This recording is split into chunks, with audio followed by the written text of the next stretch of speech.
Hello, welcome back to a TCAP commentary. So today we're gonna do Randall Wolford, the oil drilling consultant predator. So I I think I've recorded him before, but that video never came out, so I'm just gonna record him again.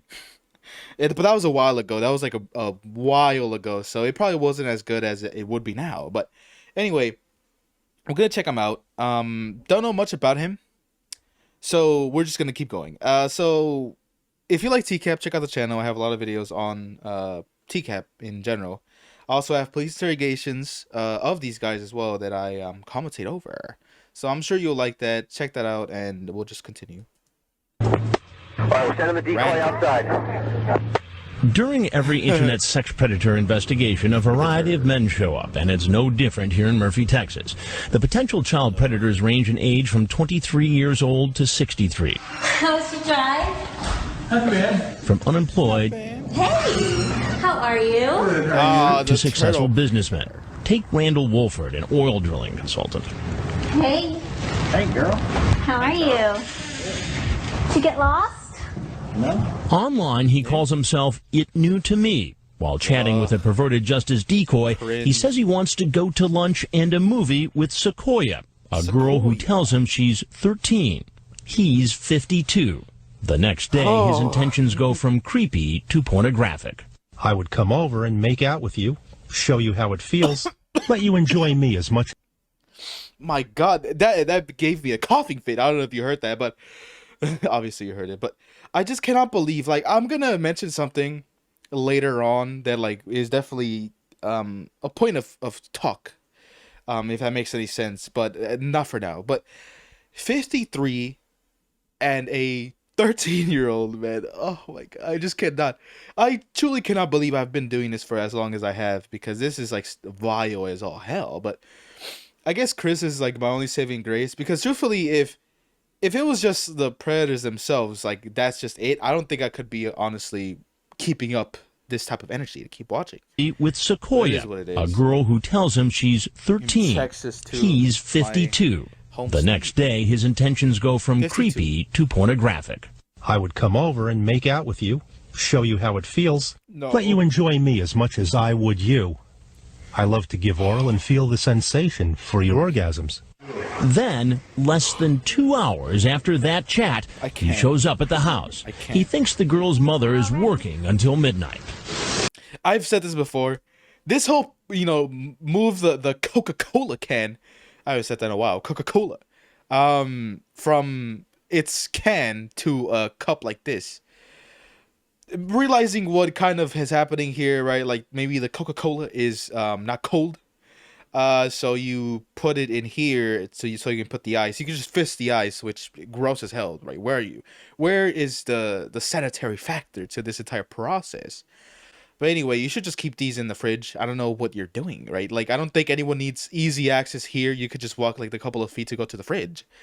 But yeah, Mother Nature is crying. I am gonna say that, right? Mother Nature is crying. All the plastic that's being wasted, I cannot mess with that. You know what I mean? As a Texan, we're all about, Mother Earth and stuff. You know what I mean? At least I am. Of course, that's a joke. So where's your mom working? He's working until Just seeing the midnight. ice is so gross. So where's your mom working? Actually, she works with computers in Austin, so she goes away on business a lot. Nice, huh? Yeah, thanks. The 52-year-old makes a comment about the pool table. The decoy asks a provocative question. Did you ever do it on the pool table? That is wild as hell. I'm not gonna lie, that is crazy as hell to ask. Like, hey, have you ever banged on the pool table, right? Wild. But I will say though, it definitely did serve as good entertainment for us to listen to him, try to spit some game. But fun fact, I've never played pool. You know what I mean? Of course I played the mobile game version, right? But that doesn't count. I've never played like actual pool. You know what I mean? I also haven't done anything with my life, I'm not gonna lie. It is what it is, but let's just continue. Who cares, right? And I still don't know what this is. I think it's fruit, but I don't think it is. Yeah, once. Really? Yeah, a long time ago. Lying, man. First of all. Yeah. It was good. Yeah? Yeah. That's about the only thing I'm any good at on the pool table.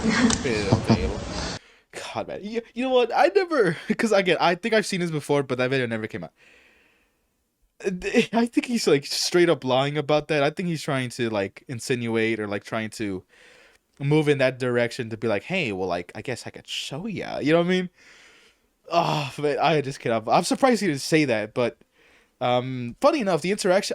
No one knows who this decoy is. I don't know who this decoy is. I'm pretty sure people. I mean, if you know who this is, right? Not like, like ID or anything like that. Identify her or something, but like. I don't even know if she has I'll search up a wiki page if she has one. I'll see if she has one. I don't think so. I know people don't really care for this decoy. Some people say it's because she doesn't look as attractive as the other ones. That's coming from not from me. That's coming from other people, and that's why she wasn't as good. Which I think is I think that's like very mean to say. Just because you're not as attractive, you're a bad actress, especially for something like this, which is wild as hell. Like now that I'm thinking about it, it is crazy as hell to say that. But what was I gonna say? Yeah, I think it's all performative to be like, hey, yeah, I have done it on a pool table. But and we those won't. stupid pins on his little like breast pocket. I only keep condoms there, right? I only keep condoms there in my breast pocket. You know what I mean? For easy access. But that's just a me thing. So Won't have a chance to see his billiard skills tonight. they only So why don't you make yourself at home? How you doing? Good. How are you? Good. You? Doing fine. I hate The it. wheels start turning in his head. And how old are you? I'm 49. 49. 49. Oh, he lied? That is so wild, bro. Just, he's moving like me. I'm a pathological liar. I'm sorry. I cannot believe he's like, how can I make this better on myself? I'm 49. Bro is 52. Man. He took off 3 years off of his actual age, and I cannot believe. I don't know. Why is this a phenomenon? Like, I understand if it's through text, but saying this to Chris Hansen serves you no purpose because it's still illegal as hell and also immoral. That's also one that people don't seem to also bring up, right? It's really immoral to do something like this, right? And unethical. But I'm starting to sound like Snake from Metal Gear instead of Chris. I'm sorry. The wheels start turning in his head. I'm And how old are you? I'm 49. 49. Remember, he's really 52. Online, he gave yet another age, 46. Oh my As he God. helps himself to candy, he comes up with this. Wait, no, candy must be right here. Sorry, I'm like burping. I just ate. But bro went from 46 to 49 to 52. Bro's jumping in threes, by the way. Pretty impressive work. But like math is impressive, I guess. But I'm gonna get to that talking. Remember, he's really 52. Online, he gave yet another age, 46. Then as he helps himself to candy, he comes up with this. And I was fully intending on sitting right here until her mother got home. You were. Yes, sir. I was. I was going to explain to her mother how I come to be here. And how are you going to explain that to the mother? That excuse is always wild to me. He's like, yeah, I'm just gonna sit here for the next 3 hours. You know what I mean? What a dumbass. Like, By telling her about the chat. You're going to say hi. bro, he really is trying so hard to be calculated. First of all, he's like, hey, I should confess that I'm not the age that I give online and say that I'm older, just so I like come clean. But then he like doesn't even come clean because he's not even that age that he said. Then he sees that Chris is fumbling through. First of all, this turtleneck is rad on Chris. I mean, his turtleneck days were crazy. I would love to see him in a turtleneck again. Yeah, we'll see. I think he did at some point actually, but I'm not sure. Anyway, he sees Chris Hansen pull out the chat logs or paper, and he's like, "Yeah, by showing her these that you're just about to read." I mean, he's trying to be like a step ahead of Chris, but no one ever is, right? No one is ever a step ahead of Chris, right? Chris is the step ahead. You can't be a step ahead if he's a step ahead, right? I was cruising a chat room. I started talking to your daughter. I asked her if she ever masturbated. I asked her if I could have sex with her. Go about it. During the interview, he starts to waffle. Some of the time, it new to me comes clean. My 26-year-old daughter. 26-year-old daughter. Why? Now, back when she was 13, if a 49-year-old came calling, would you be okay with that? No, sir, I wouldn't. So why is it okay for you to come here? Well, it isn't. He realizes The ones that I don't get, this video is going to be extra long. I'm so sorry, but the ones that I don't get that do these are the parents. I don't get why parents do this. It is the craziest part of all these sting operations is when the parents show up, and especially of a daughter. You know what I mean? Like, in what way would people be okay with someone doing that to their own kid? It's just so destructive to be one of those people. You know what I mean? It's also just hypocritical, understandably, but it's just destructive. You know what I mean? It's like, yeah, I wouldn't want that to happen to my kid, but I would do that to someone else's kid. Like, why do that? I just don't get it. You know what I mean? Your instincts as a parent is to protect your kid. Why would you put that? Why would you put someone else's kid in harm? Like, it just makes no sense. You know what I mean? There's so many times where parents connect through their, their parenthood, but these type of people, they just don't care about that stuff, and they just do it anyway.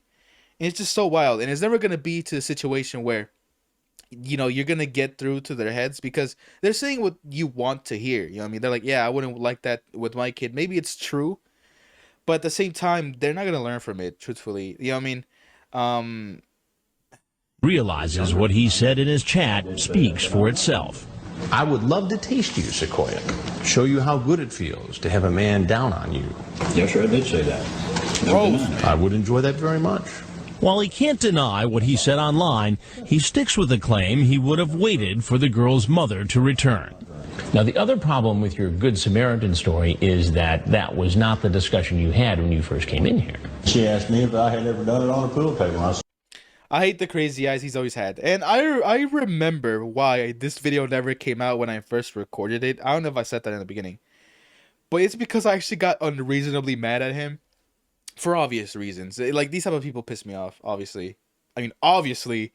But in this case, it's just something in particular that he really tries to spin that he's a good person. And then the fact that he has, like, his own kid. Even though I know there have been others that have had kids as well. But in this case, I don't know why it makes me mad. And I'll explain it in a second. While he can't deny what he said online, he sticks with the claim he would have waited for the I know I'm like searching it out, but it's because it applies to a later part in the segment. girl's mother to return. Now, the other problem with your Good Samaritan story is that was not the discussion you had when you first came in here. she asked me if I had ever done it on a pool table. And I said, yes, a long time ago. What was the next move? Talk to her. Since I wasn't buying that explanation, he tries another route, one we've heard repeatedly. He brings up God. This story just does not add up. Well, Chris, whether it adds up or not, God is my Savior. That is the truth. You religious? There it is. This, you know what I mean? It's just, oh my God. I hate it when they bring religion into this. I'm not a religious person, like a super religious person. But trying to use religion to try to get yourself out of a situation like this is like extra assholery. You know what I mean? Just extra dirtbaggery. That is so immoral. It's just so wrong. Like really, really, really wrong. And it's always these type of people that, and I know there was that like episode in The Boys. I haven't seen it, but I've seen the clip where like Firecracker, the new character, she's like, yeah, I was a predator, but God led them to me to save me or something like that. It's just so hypocritical, and that type of excuse and something like this is always just super heinous to be like, hey, I messed up, but God's gonna forgive me, so it doesn't matter. Shut up, man.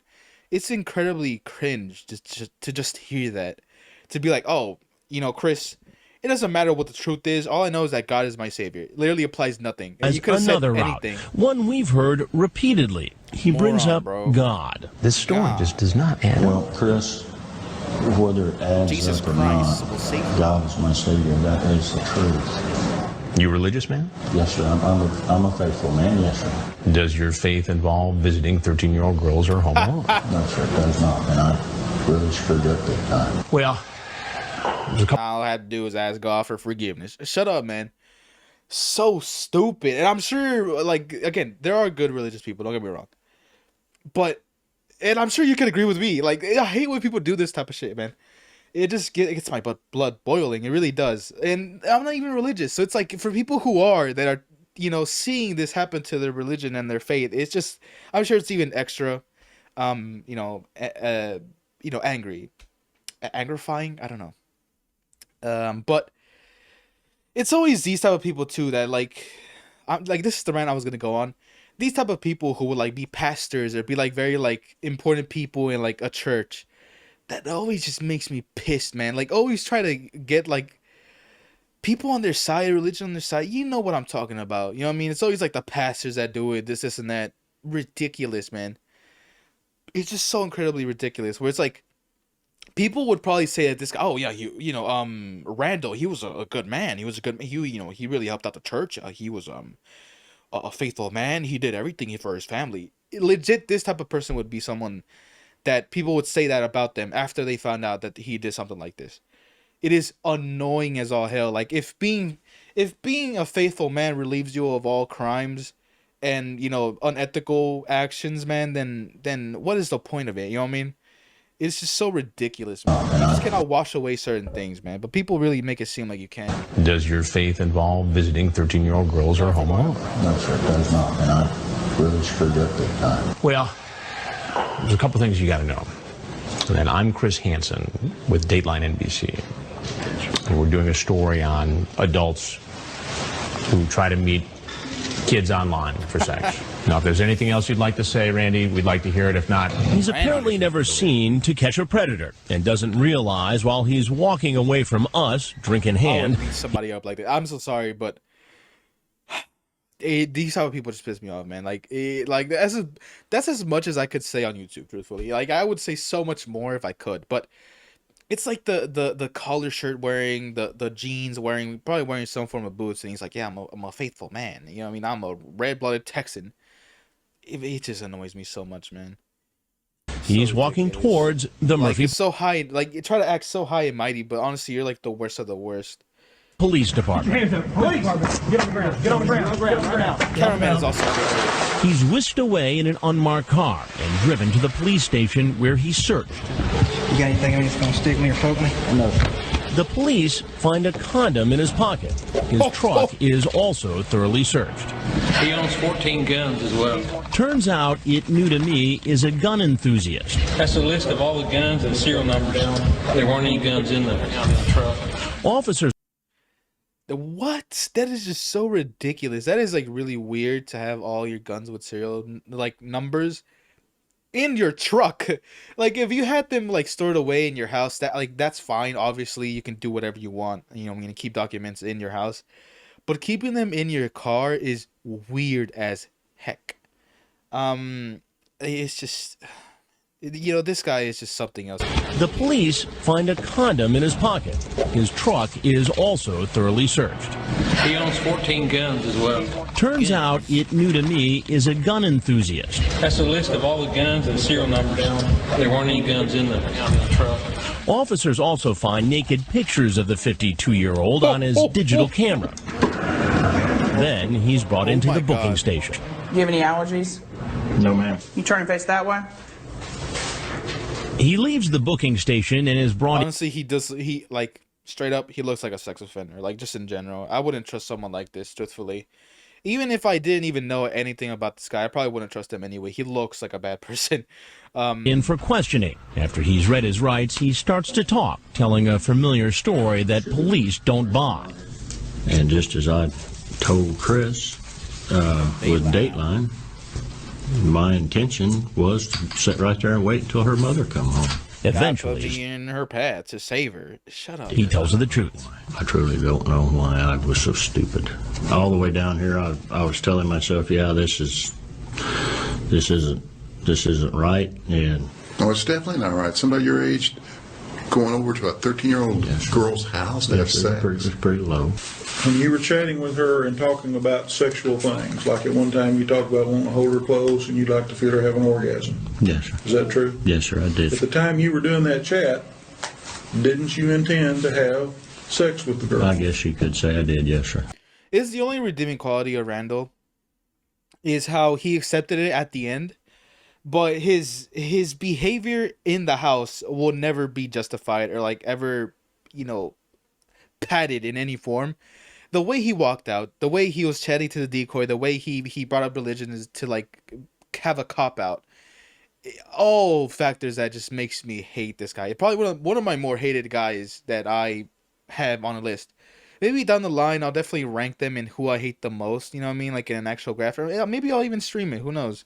If you guys do want, because I think I can now with this like hefty laptop. If you guys want me to stream at any point, or just in general, like just leave it in the comments. You'd like to see a stream from me or something. Because now I probably can. But anyway, yeah. And also the fact that they have like detectives that are also kind of like him, like the Southern What, not to be mean, but I mean, kind of like relatable in a sense. They kind of had like this like bro ship. I mean, obviously not, it's artificial and like superficial as hell, but like they had this like triangle of like, old man talk that like, hey, we gotta be honest, I mean, type of situation. Didn't you intend to have sex with the girl? I guess you could say I did, yes, sir. Okay. I'm guilty as charged. I have to accept my punishment. He goes before a judge. Oh, this guy, man, I forget his name. I keep thinking about the decoy. Hey, Stanley Kendall, right? And bail is set. So you're charged with online solicitation of a minor. I've set your bail at $50,000.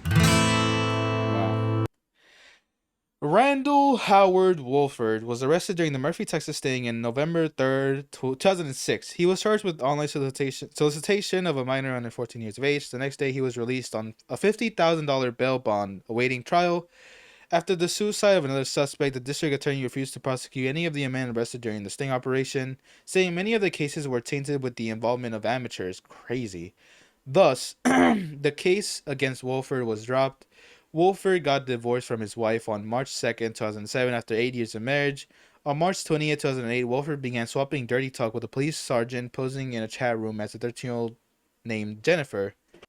Wolford asked Jennifer if she was really a cop or a plant from Perverted Justice. The undercover officer denied it, and making Wolford uncomfortable enough to... I'm so sorry, I have something in my throat. Pause. Wolford asked Jennifer if she was really a cop or a plant from Perverted Justice. The undercover officer denied it, making Wolford comfortable enough to continue to sexually explicit chat. Oh my, I can't even talk. Making Wolford comfortable enough to continue the sexually explicit chat. Christ. Wolford and Jen chatted several times for more than a month. Wolford described the sexual acts that he wanted to perform on Jen, sent her pornographic images, requested that she send him photographs of herself, and directed her to a live video stream where he could be seen in sexual conduct. Wolford arranged to meet Jen at a local Walmart. How did I get that? Local McDonald's on April 30th, 2008. He arrived, greeted a 19-year-old police department employee posing as his prey, and encouraged her to get in his truck. She said she needed to use the bathroom in the restaurant. As she walked away, Wolford fled. He was stopped a few miles from the restaurant and arrested. Wolford was indicted on one count of attempt to persuade, induce, entice, or coerce a minor to engage in criminal sexual activity. He faced a maximum statutory sentence of life in prison. Wolford pled not guilty. In December 2008, a federal jury convicted Wolford on one count of enticement of a child. Wolford had been in custody since September 2008. At trial, he put forward only one defense, that he believed Jen was an adult pretending to be a child, a type of role-playing in which he had previously previously engaged, according to his sole witness. In the chat log, Wolford expressed an interest in having sex with minor children, and he asserted that he had previously R-worded a minor. In April 24, 2009, after one day in trial, the jury returned a verdict against Wolford. Wolford was sentenced to 24 years and 4 months in prison without parole. On June 8, 2010, Wolford appealed his conviction and sentence. He argued that the district court erred in instructing the jury, allowing the admission of testimonial evidence without cross-examination, allowing the admission of evidence that was unduly prejudicial, calculating his guideline sentencing range, and imposing a substantively unreasonable sentence. The Court of Appeals upheld Wolford's conviction and sentence. On October 4th, 2010, Wolford filed a petition to have have the Supreme Court review his conviction. On November 15, 2010, his petition was denied. Wolford is scheduled to be released from federal prison in December 22nd, 2029. Whew, that is far, especially when you realize that he was convicted in 2010. When was he convicted? Let's see. 2009. I mean, I could have probably done the math, but I'm just dumb. Oh, that's a lot of reading, and I cannot read right now. I'm sorry, but anyway, let me just take a sip of water.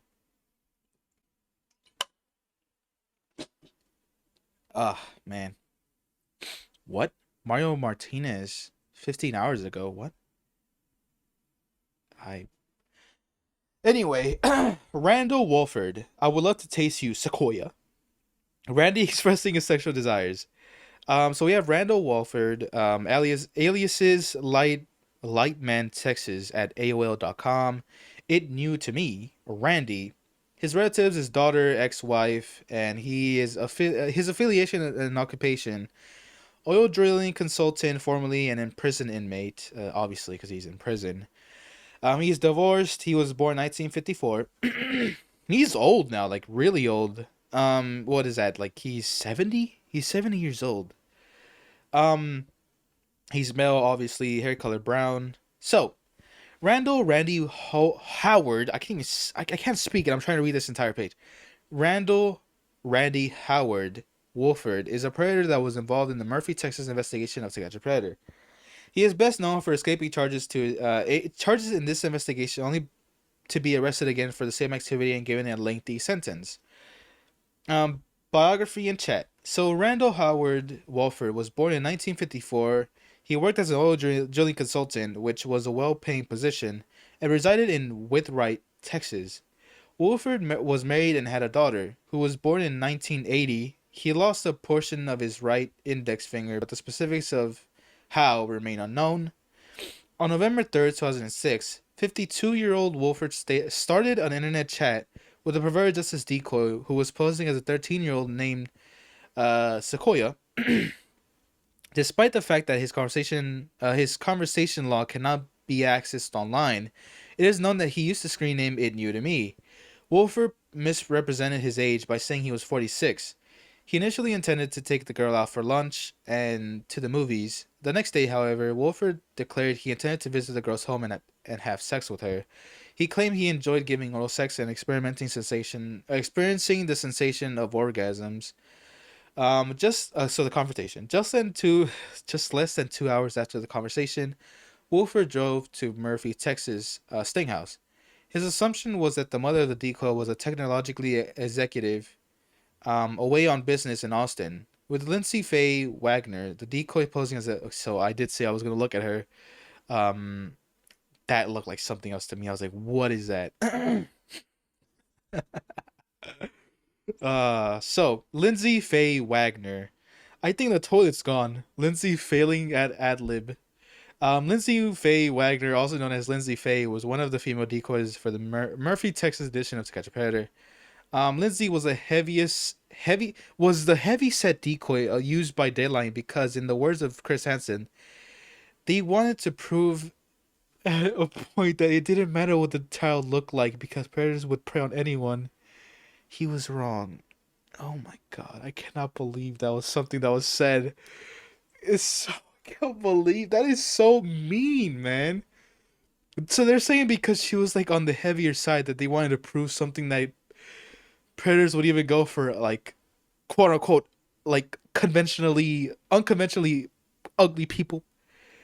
That is so wrong. Given the name Sequoia, the first man that showed up at the Sting House, Timothy Gilliam, started laughing and shaking his head when he saw her trying to coax him into the house with Halloween candy as if it were Predator opposite day. Another predator walked out the house as soon as he walked in. Upon seeing her, she constantly flubbed her ad-libs whenever a predator asked her a question not in a conversation set. For example, when she offered one of them, Eric Robalcava, a choice of soft drinks, he only wanted a glass of water. Since it wasn't part of the list of drinks she was offering, she replied, "I drank it all."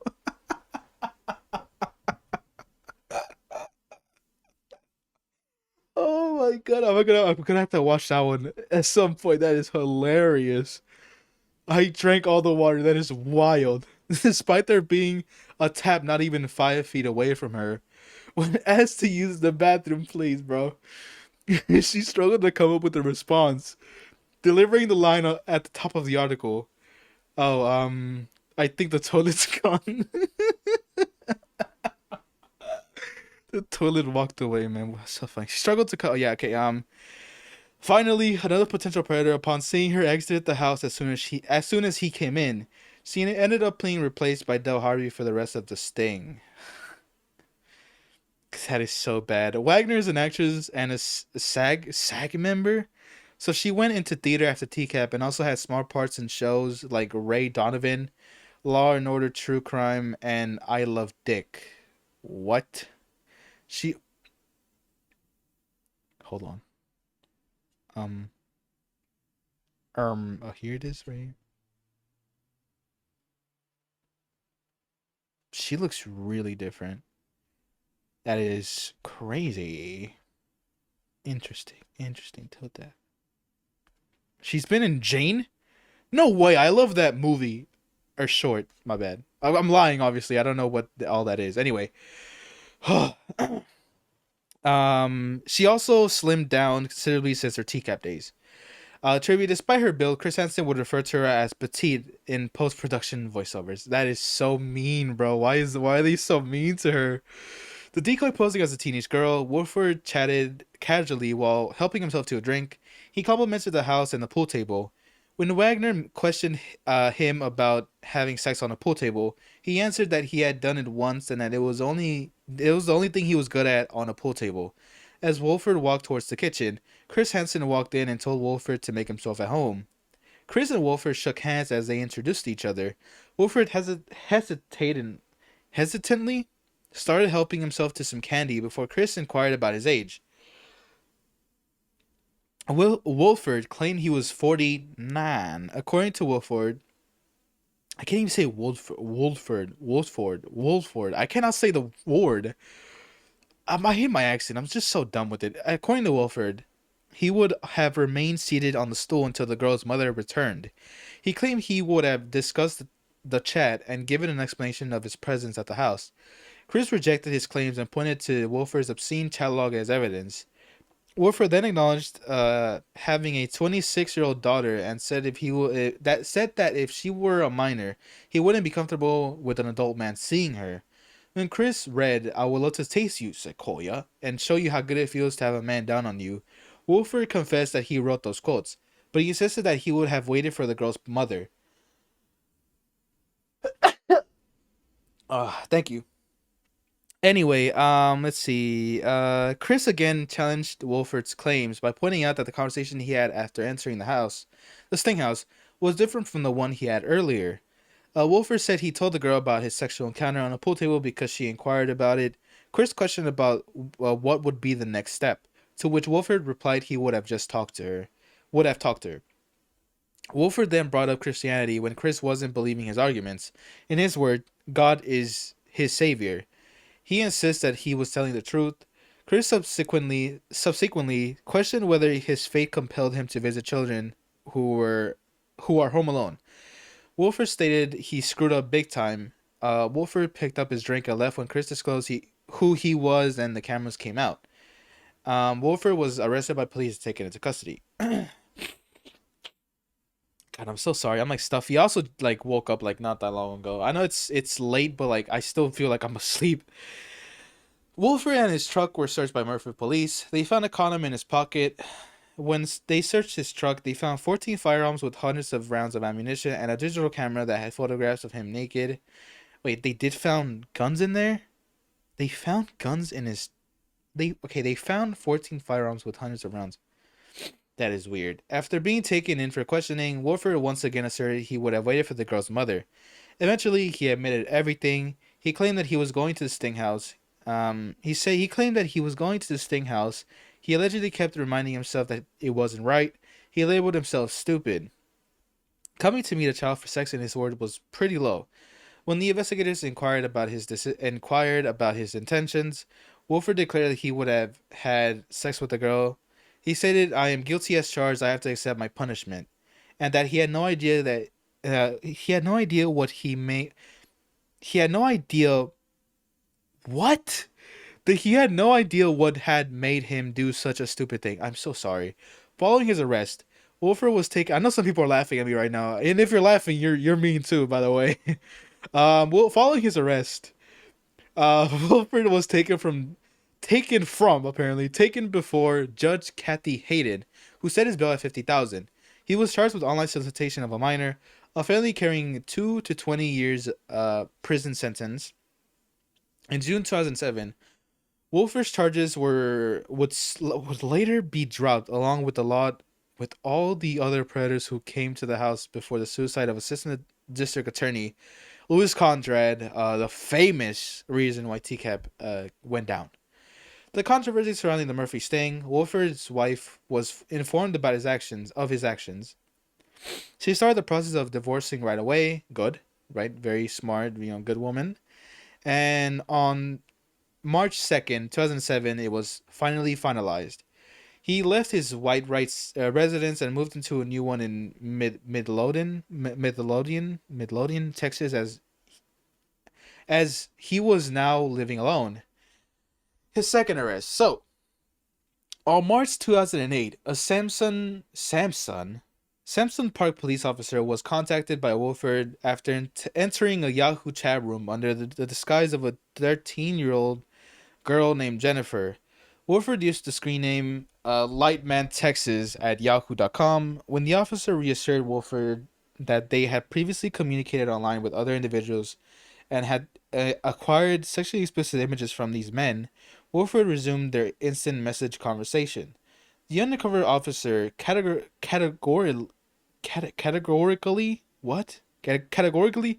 denied being a member of police or employed by perverted justice when asked by Wolford. Christ, I cannot talk. I'm so sorry, guys. It's just frustrating itself for me. I'm so sorry. So, now I'm yawning. Good.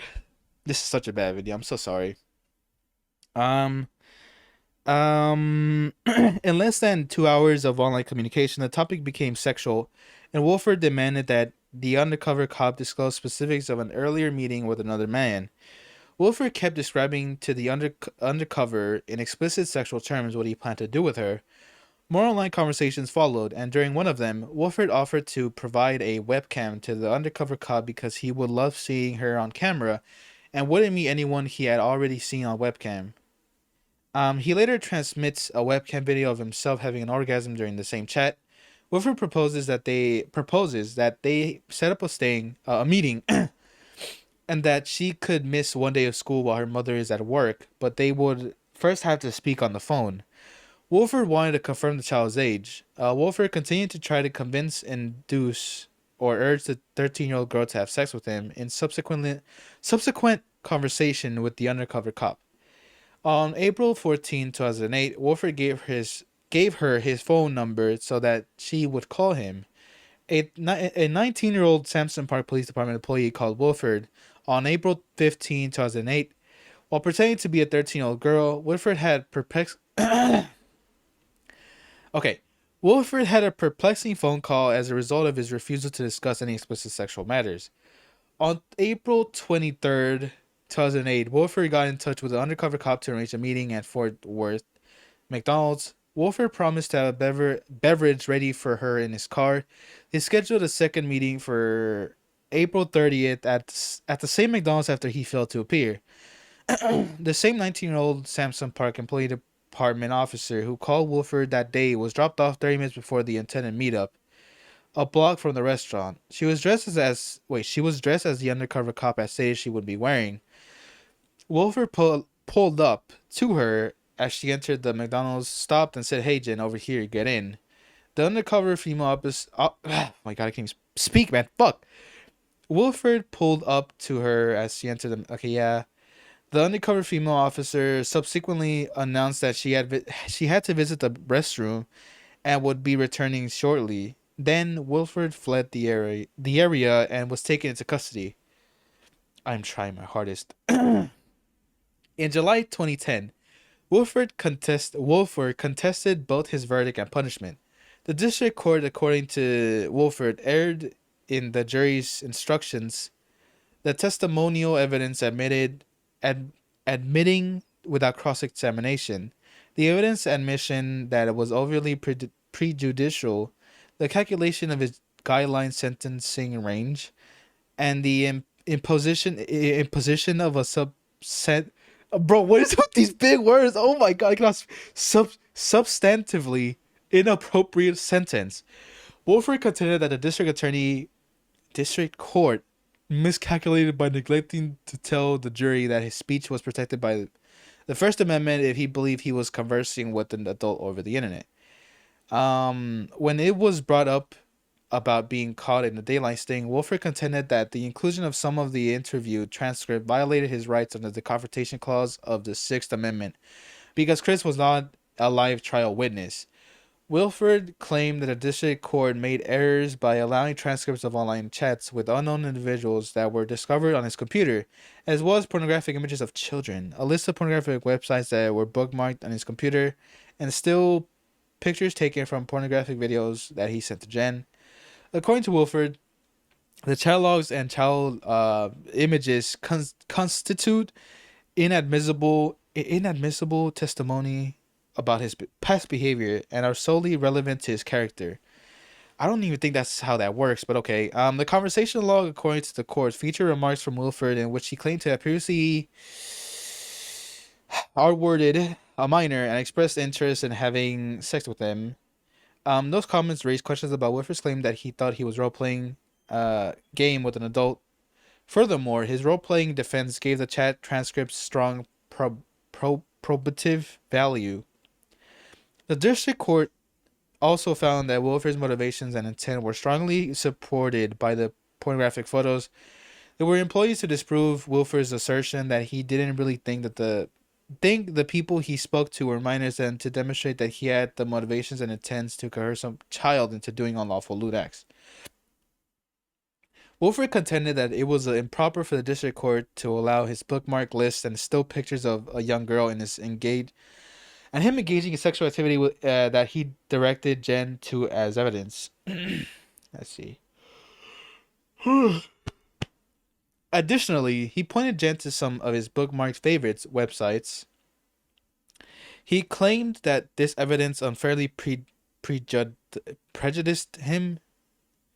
However, because the evidence was crucial to the offense being charged, persuading a minor to engage in unlawful sexual behavior, it was crucial to the government's strategy for the case as a whole.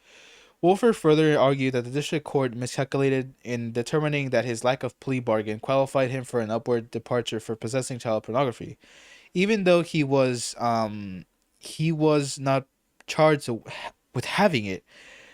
Wolford then alleged that there was insufficient evidence to support the district court factual conclusion, hence the court miscalculated in applying an upward departure for an underrepresented criminal history. You know what? I just had like a out of body experience that I'm like, hey, I'm just talking to myself, and there's gonna be like a couple of people that are going to watch this, and God, that is so embarrassing. By a preponderance of the evidence, the district court determined that Wolford had R-worded two adult women and had previously acknowledged to trying to seduce a minor during dayline NBC sting. Numerous trustworthy sources, such as police reports, victims' testimonies, and emails received by the defendants, and a dayline transcript, provided strong support for these conclusions. Whoa. He also did that. No wonder, you know what, like, I just know it. You know what I mean? The people that I hate more, I just know there were some people like this, man. I don't know. I just got it off of him. I don't know. Wolford went on to argue that his 292-month sentence is harsh and substantially irrational. The district court made mentions of Wolford's earlier criminal behavior, including the R words and the admitted charge of attempted to entice a minor at the sentencing hearing, and emphasized that those offenses do not lead to the criminal convictions.